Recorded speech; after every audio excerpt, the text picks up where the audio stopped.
Привет всем! Вы снова на канале В гостях у Славика. И сегодня я хочу рассказать вам, как в этой коптилке мы будем коптить сало. Перед копчением мы насыпали туда опилок и смочили их водой. Вот вы видите смоченные опилки водой. Теперь собираем нашу коптильню, ставим сетку одну, на нее ставим миску.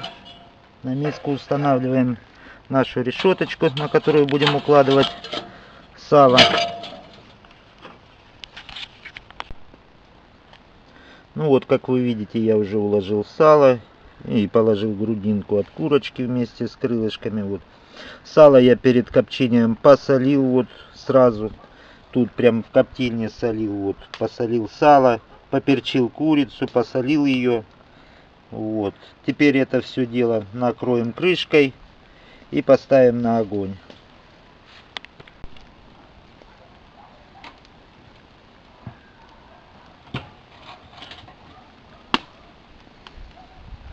Вот, я установил это дело на огонь.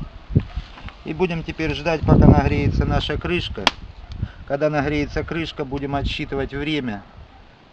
50, час 20.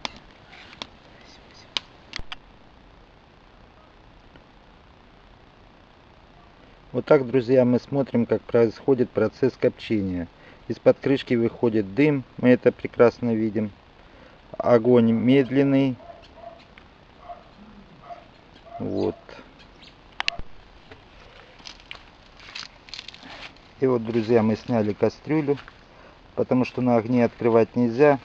Опилки могут воспламениться. Сейчас мы откроем кастрюлю и посмотрим, что у нас получилось.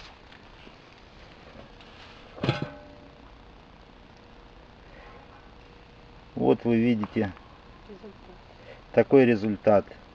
Приятного аппетита вам! Кому это видео было полезным, ставим лайки и подписываемся на мой канал. До встречи, друзья!